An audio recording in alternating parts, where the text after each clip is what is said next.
नमस्कार, खबर उत्तराखंड देख रहे हैं आप और मैं हूं आपके साथ ज्योति आर्या। खेल मंत्री रेखा आर्या ने देहरादून स्थित एक निजी होटल में para Olympic association of Uttarakhand की तरफ से आयोजित कार्यक्रम में शिरकत की। इस दौरान उन्होंने उत्तराखंड पैरालंपिक वॉलीबॉल खिलाड़ियों को राष्ट्रीय प्रतियोगिता में उत्कृष्ट प्रदर्शन पर सम्मानित किया।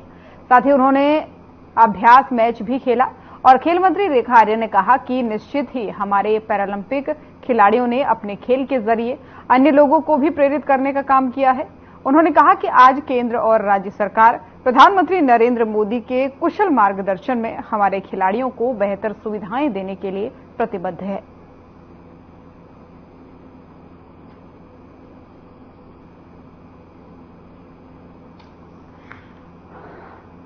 देखिए, आज para Olympic association of Uttarakhand के तत्वाधान में पैरा एसोसिएशन वॉलीबॉल का जो हमारे खिलाड़ी रहे हैं, आज उनको जो अंतर्राष्ट्रीय स्तर पर हो, राष्ट्रीय स्तर पर हो, मेडल लेकर आए हैं, उनको आज सम्मानित किया गया है। निश्चित रूप से पैरा खिलाड़ियों की बहुत सारी चुनौतियां होती हैं, उससे एसोसिएशन ने बहुत हद तक हमें अवगत भी कराया है।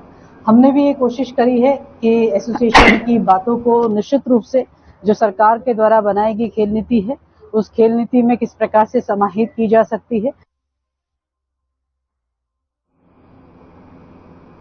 और बीजेपी प्रदेश में तिरंगा यात्रा शुरू कर रही है, जिसमें बीजेपी महिला मोर्चा के साथ युवा मोर्चा के पदाधिकारी और कार्यकर्ता शामिल हो रहे हैं। आपको बता दें कि 14 अगस्त तक बीजेपी पूरे प्रदेश में तिरंगा यात्रा निकालेगी, जिसमें पदयात्रा, बाइक रैली भी निकाली जाएगी। इसको लेकर के बीजेपी प्रदेश प्रवक्ता विनोद सुयाल का कहना है कि तिरंगा यात्रा को लेकर पार्टी की तैयारियां पूरी हो चुकी हैं।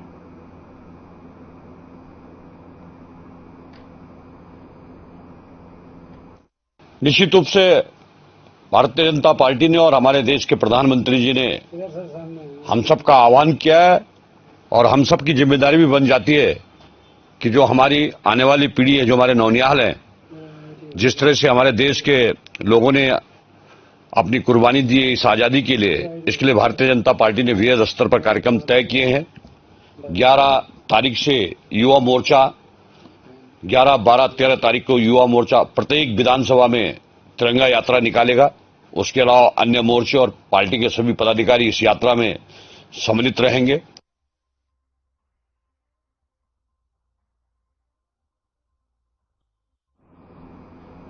और प्रदेश में लगातार हो रही भारी बारिश की वजह से केदारनाथ यात्रा को रोक दिया गया है।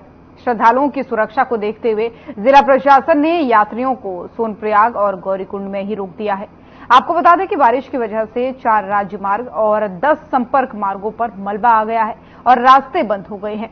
मंदाकिनी और अलकनंदा नदियां उफान पर हैं। इसको लेकर के कांग्रेस के प्रदेश उपाध्यक्ष संगठन एवं प्रशासन मथुरादत्त जोशी ने कहा कि केदारनाथ का पैदल मार्ग अभी तक सुचारू नहीं हो पाया है। सरकार धीमी गति से काम कर रही है। उन्होंने साथ ही बड़ा सवाल खड़ा करते हुए कहा कि सरकार नहीं चाहती कि वहां पर असहाय लोग, गरीब लोग केदारनाथ यात्रा पर जाएं।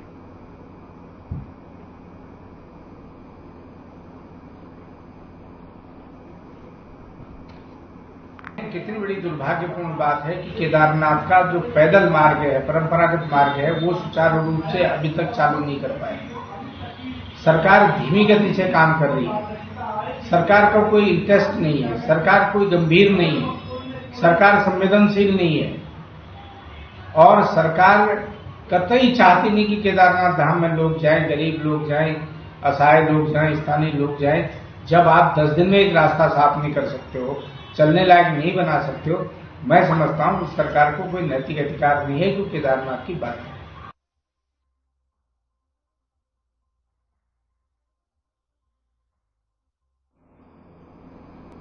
और बांग्लादेश में हिंदुओं पर हो रहे अत्याचार को लेकर साधु संतों में रोष है। साधु संत लगातार सरकार से इस मामले में कदम उठाने की मांग कर रहे हैं। आपको बता दें कि हरिद्वार के अवधूत मंडल आश्रम में साधु संतों ने मीटिंग आयोजित कर राष्ट्रपति और प्रधानमंत्री के नाम प्रशासनिक अधिकारियों को ज्ञापन सौंपा है।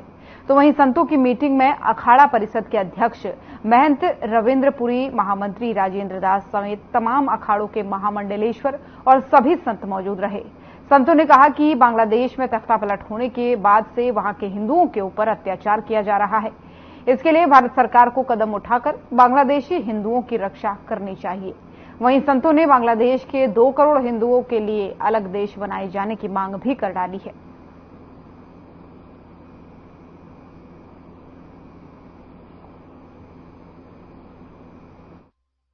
हमने महामहिम राष्ट्रपति भारत सरकार और माननीय प्रधानमंत्री जी, माननीय गृह मंत्री जी को एक ज्ञापन यहाँ के समस्त साधु समाज की तरफ से हम लोगों ने दिया है, जिसमें ये मांग की गई कि भारत का एक भाग रहा हुआ बांग्लादेश आज जो हिंदुओं पर अत्याचार हो रहा है, वहाँ के मंदिरों के ऊपर आक्रमण हो रहा है, उसकी तत्काल सुरक्षा की व्यवस्था की जाए। सारा साधु समाज से चिंतित है। समस्त भारत के जितने अखाड़े आश्रम हैं, सबके प्रतिनिधि यहाँ उपस्थित रहे हैं और मुझे आशा है कि आपके इस चैनल के माध्यम से एक ज्ञापन हमने यहाँ के जिला अधिकारी के जो प्रतिनिधि थे, उप जिला अधिकारी, जो प्रशासनिक अधिकारियों को हमने सौंपा और हमें आशा है कि हमारी मांगों के ऊपर शासन त्वरित कार्रवाई करेगा।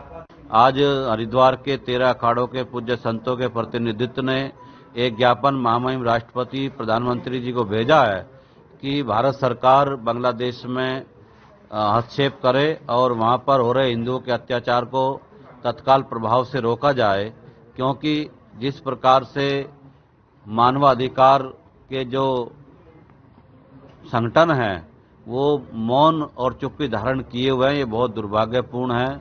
यूएनओ को उसमें इंटरफेरेंस करना चाहिए और एक अलग हिंदुओं के लिए राष्ट्र की मांग संतों ने की है। हम सब लोग 2 करोड़ रहने वाले हिंदुओं के लिए अलग राष्ट्र की मांग करते हैं, जिससे वो सुरक्षित रह सके और वहां पर किसी प्रकार की अप्रिय घटना न हो सके, ये बहुत आवश्यक है।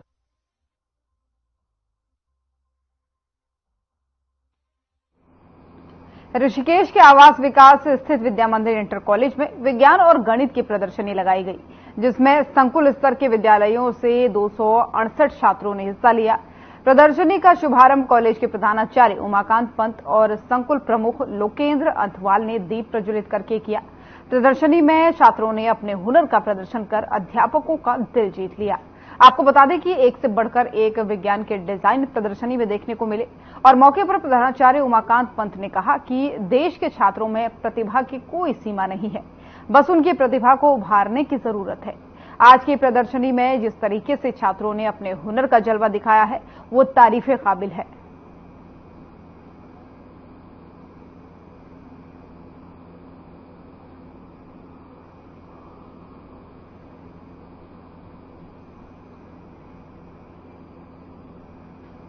अल्मोड़ा जिले के विकासखंड के मोहान रेंज कार्यालय के पास जंगली हाथी ने सफारी स्वागत गेट पर बने शौचालय को तोड़ डाला। वन क्षेत्राधिकारी मोहान गंगा सरन ने बताया कि स्वागत गेट के पास हाथी ने नुकसान किया है। उन्होंने कहा कि डीएफओ अल्मोड़ा को मामले की जानकारी दे दी गई है। उनकी तरफ से स्वागत गेट के आसपास सोलर फेसिंग का कार्य शुरू किया गया है। उम्मीद है कि 1 हफ्ते के अंदर कार्य पूरा कर लिया जाएगा।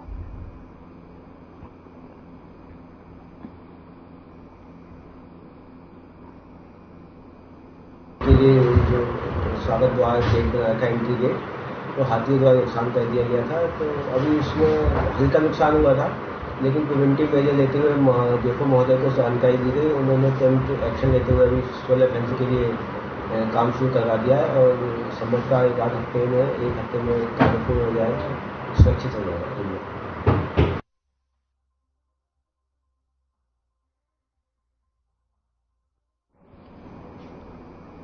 और उत्तराखंड में उपचुनाव का दौर अभी थमा नहीं है। हाल ही में हुए बद्रीनाथ और मंगलौर विधानसभा सीटों पर उपचुनाव के बाद से अब केदारनाथ विधानसभा सीट के लिए चर्चाओं का दौर भी शुरू हो गया है, जिसमें बीजेपी से केदारनाथ की पूर्व विधायक और वर्तमान में बीजेपी महिला मोर्चा की प्रदेश अध्यक्ष आशा नौटियाल का नाम सामने आ रहा है।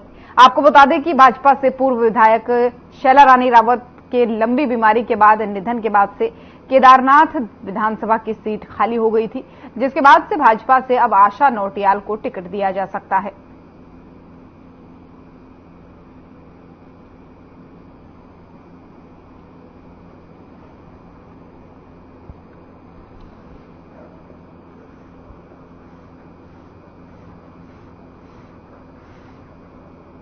देखिए, मैं पार्टी की कार्यकर्ता हूं और 90 के दशक से हम लोग पार्टी के लिए काम कर रहे हैं।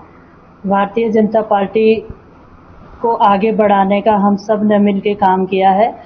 तो निश्चित तौर पर मुझे लगता है कि केदारनाथ जो उपचुनाव अभी होने वाले हैं उसमें पार्टी का निर्णय सर्वोपरि होगा और जो पार्टी का निर्णय होगा उस पे सब मिलके काम करेंगे।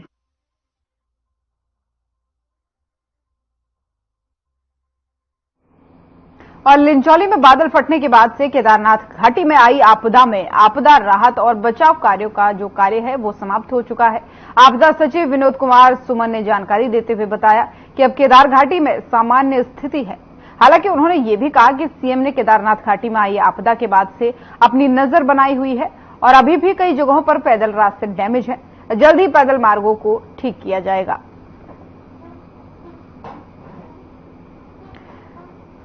तो केदारनाथ आपदा जो आई थी केदार घाटी में लिंचौली के पास, वहां का जो रेस्क्यू काम है वो पूरा हो चुका है, इसकी जानकारी दी है। और अब जो है लगातार ये भी कहना है कि मुख्यमंत्री ने नजर बनाई हुई है और कई कई जगहों पर पैदल मार्ग भी डैमेज है, उन्हें भी सही करने का काम लगातार जारी है। लेकिन आपदा जो क्षेत्र था लिंचौली में, जो लैंडस्लाइड हुआ था, जो बादल फटा था, उसके बाद से वो काम लगभग पूरा हो चुका है और यात्रा अब सुचारू तरीके से चल सकती है।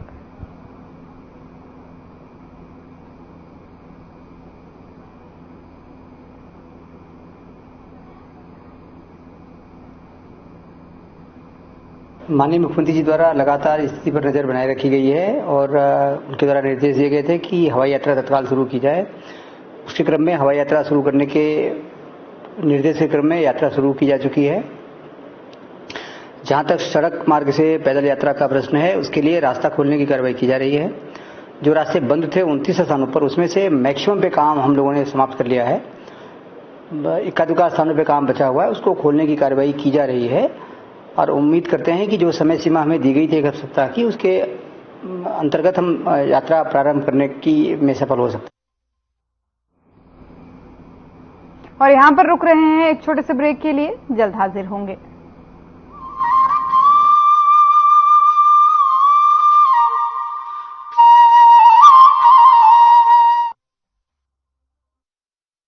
प्रधानमंत्री नरेंद्र मोदी के मार्गदर्शन एवं मुख्यमंत्री पुष्कर सिंह धामी जी के कुशल नेतृत्व में उत्तराखंड सक्षम एवं सशक्त राज्य के रूप में आगे बढ़ रहा है। संपूर्ण समावेशी विकास के लक्ष्य को हासिल करने के लिए चलाई जा रही योजनाओं में सुधार करने और उन्हें जन जन तक पहुंचाने का काम तेजी से किया जा रहा है। राष्ट्रीय खाद्य सुरक्षा योजना के माध्यम से प्रदेश में गरीबों और आर्थिक वर्ग के कमजोर तथा बीपीएल परिवारों को कम कीमत पर खाद्य सामग्री उपलब्ध कराई जा रही है। इस योजना के अंतर्गत प्रति राशन कार्ड 35 किलोग्राम खाद्यान्न, जिसमें 13 किलो गेहूं, 21 किलो चावल तथा 1 किलोग्राम चीनी प्रति राशन कार्ड बहुत ही मामूली दर से दी जाती है। मेरा नाम स्वामीनाथ मौर्य है और हमको फ्री राशन मिलता है। हमारा काम चल रहा है, गुजारा बस होगा हमारा बस होगा। ये कार्ड बना है, कार्ड के मुताबिक मतलब का हमको सामान मिलता है। ये सरकार की योजना चलती रहे और बहुत बहुत धन्यवाद है, आगे भी चलाना। मेरा नाम कमलेश है। खादी योजना वाला राशन मुझे 15 किलो चावल 10 किलो गेहूं मिलता है। पहले तो हम बहुत दिहाड़ी मजदूरी करते थे, काम उतना नहीं था, अब तो हमें फ्री राशन मिल रहा। तो हमारा कुछ काम धंधा नहीं, मैं ठेली चलाता हूँ, मजदूरी करता था, कभी हुआ कभी नहीं हुआ। अब जब से मुझे राशन मिलने लगा, मोदी जी का धन्यवाद जो कि हमें फ्री राशन मिल रहा। इस योजना का लाभ लेने के लिए ऐसे गुलाबी राशन कार्ड धारक परिवार जिनकी मासिक आय 4,000 रूपए से कम है को शामिल किया गया है। राज्य के 60 लाख से अधिक लोग केंद्र सरकार की इस महत्वाकांक्षी योजना का लाभ ले रहे हैं। प्रदेश के गरीब तबके और जरूरतमंद परिवार के लिए ये योजना अमृत तुल्य साबित हुई है। योजना सुचारू रूप से कार्यान्वित हो, इस पर प्रदेश सरकार द्वारा पूरा ध्यान रखा जा रहा है तथा इसकी नियमित मॉनिटरिंग भी की जा रही है। स्वच्छ, पारदर्शी और प्रभावी गवर्नेंस का दिख रहा है धरातल पर परिणाम। धामी सरकार, मजबूत इरादे, पूरे होते वादे।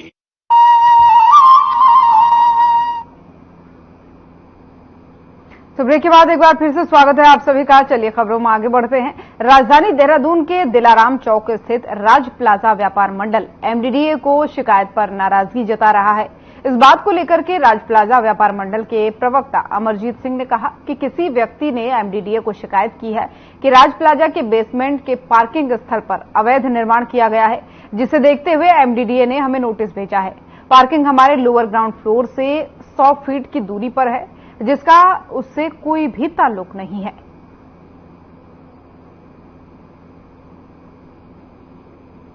देखिए, एमडीडीए द्वारा हमें नोटिस भेजा गया, 2022 में भेजा गया और 25 जुलाई को भी हमें नोटिस प्राप्त हुआ है कि हमारे यहाँ किसी अमुक शिकायतकर्ता ने ये शिकायत की है कि राज प्लाजा के अंदर बेसमेंट में पार्किंग के स्थान पर अवैध निर्माण करा दिया गया है, जिसमें कि मैं आपको अपने साथ आज मैं कागज लेकर के आया हूं, जिसमें हमारे पास एमडीडीए का मानचित्र, स्वीकृत मानचित्र 1996 का मौजूद है, उत्तराखंड बनने से पहले का, जिसमें कि 1 इंच भी अवैध निर्माण नहीं किया गया है।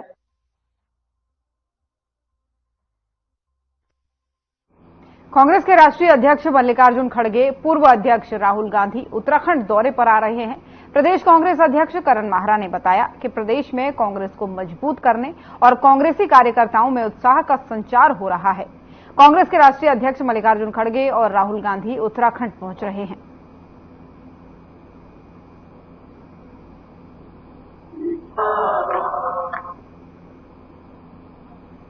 देखिए, अभी डेट फिक्स नहीं है। मेरे को अभी यहाँ आने से पहले ये पता चला है, जानकारी दी गई है 20 सितंबर से पहले कोई डेट फिक्स हो जाएगी और राहुल गांधी जी और आदरणीय खड़गे जी उसमें पब्लिक रैली में सम्मिलित होंगे।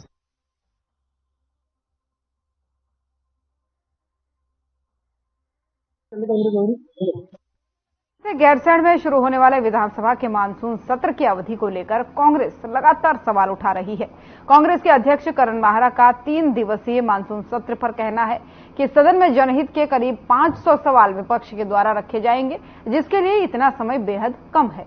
उन्होंने आगे कहा कि कंडोलेंस और प्रश्नकाल जो है इसको हटा दिया जाए तो केवल 120 मिनट ही बचता है।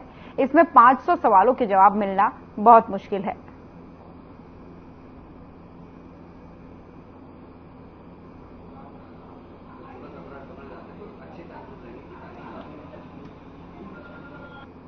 कीजिए, आप काउंट कीजिए 0 आवर्स को और क्वेश्चन आवर को, तो कुल मिला के जो पहले दिन कंडोलेंस है, 2 दिन का कुल मिला के 120 मिनट बैठते हैं और जो प्रश्न लगे हैं वो लगभग 500 लगे हैं। क्या 500 प्रश्नों के उत्तर 120 मिनट में दिए जा सकते हैं? पहली बात तो ये।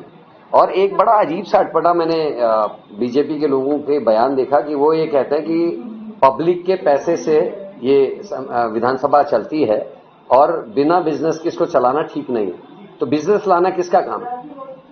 बिजनेस तो आवादा के लिए भी लाया जा सकता था।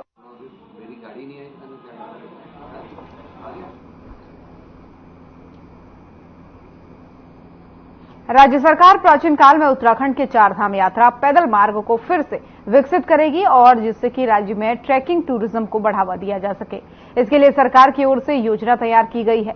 आपको बता दें कि तीर्थ नगरी पहुंचे पर्यटन मंत्री सतपाल महाराज ने बताया कि उत्तराखंड की प्राचीन 4 धाम यात्रा पैदल यात्रा 5120 वर्ष पुरानी है। राज्य सरकार ने 4 धाम यात्रा ट्रैक को फिर से विकसित करने का निर्णय लिया है और योजना के तहत मार्ग में पड़ने वाली चट्टियों, पड़ावों की तलाश का कार्य शुरू किया जा चुका है। इस योजना के क्रियान्वयन से प्राचीन मार्ग पर पड़ने वाले पर्यटक और तीर्थ स्थल, मठ मंदिर फिर से आबाद होंगे, जिससे कि राज्य में देश विदेशी सैलानियों की आमद और अधिक बढ़ जाएगी। ये कदम राज्य में स्वरोजगार और पलायन को रोकने में काफी हद तक मददगार साबित होगा। इसके अलावा उन्होंने बद्रीनाथ और केदारनाथ के मध्य रावल ट्रैक, नीतिमाणा ट्रैक आदि ट्रैकों को भी खोलने पर योजना तैयार करने की बात कही है। हमारे ट्रैक्स हैं, हम चाहते हैं कि इन पे हमारे पर्यटक भी जाएं और सरूताल का जो है वहाँ की विहंगम दृश्य को देखें, वहाँ के सुंदर दृश्य को देखें। तो निश्चित रूप में और भी जो ट्रैक्स हैं उनको हम लाने जा रहे हैं और हमारे तुंगनाथी बड़तवाल जी थे, उनके नाम पर भी हम एक कुछ ना कुछ करने जा रहे हैं। बहुत बड़े विद्वान थे, आप सभी जानते हैं उनको। तो निश्चित रूप में आने वाले समय के अंदर ट्रैक्स को हम फिर से कर रहे हैं, प्राणवान कर रहे हैं और इसके साथ साथ हमारे जो होम स्टे हैं उनके अंदर भी 6 कमरों से लेकर 12 कमरे करने का हमारा विचार है। मौसम विभाग ने रविवार को प्रदेश के 10 जिलों में भारी बारिश का अलर्ट जारी किया है। मौसम विभाग के निदेशक डॉक्टर विक्रम सिंह ने बताया कि चमोली और बागेश्वर में भारी बारिश से बहुत ज्यादा बारिश की संभावना है। वहीं उत्तरकाशी, रुद्रप्रयाग, देहरादून, टिहरी, पौड़ी, नैनीताल, चंपावत और पिथौरागढ़ में भी जो है कहीं कहीं बारिश होने की संभावना है। इसके अलावा अन्य जिलों में गर्जना के साथ ही आकाशीय बिजली चमकने की भी आशंका है। इस दौरान उन्होंने लोगों से विशेष सावधानी बरतने की अपील की है।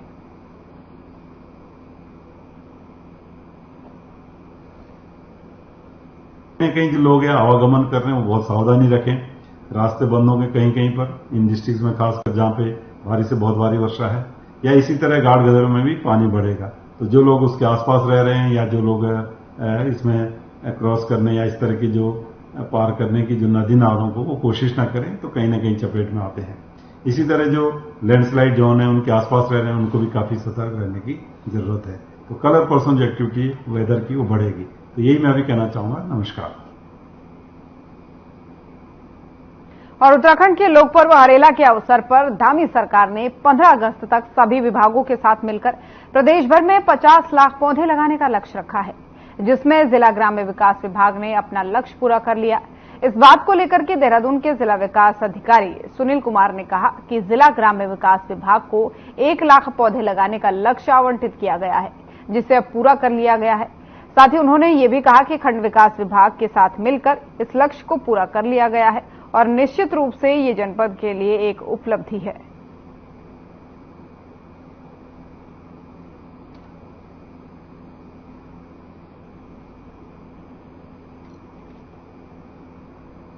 जनपद पौड़ी पुलिस ने कोटद्वार में करीब 9.5 लाख की कीमत वाले 64 मोबाइल फोन को उनके मालिकों को वापस लौटाया है।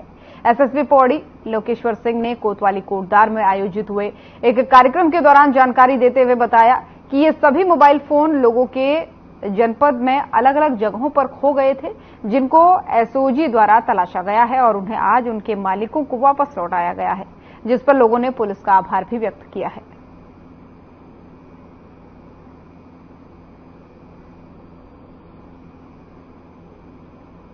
देखिए, जो हमारे साइबर यूनिट है कोटद्वार, इनके द्वारा जिले भर में जितने भी मोबाइल गुम हो जाते हैं उनको ढूंढ के पब्लिक को वापस करवाए जाते हैं। आज एक छोटा सा कार्यक्रम लोकल पुलिस के द्वारा यहाँ करवाया गया है कोटद्वार में, जिसमें कुल 64 मोबाइल थे जो जिनकी लागत लगभग 9.5 लाख रुपए की है, उनको वापस करवाए गए। इससे पहले भी इस वर्ष में कुल 45 मोबाइल पहले भी वापस करवाए गए थे और ये एक हमारी रेगुलर प्रोसेस है। जो भी किसी व्यक्ति के मोबाइल होते हैं तो हमारे साइबर यूनिट को यहाँ पे अपनी शिकायत दर्ज करवा सकते हैं और जब भी हमारा मोबाइल हम लोग रिकवर करते हैं वो पब्लिक को वापस करते हैं।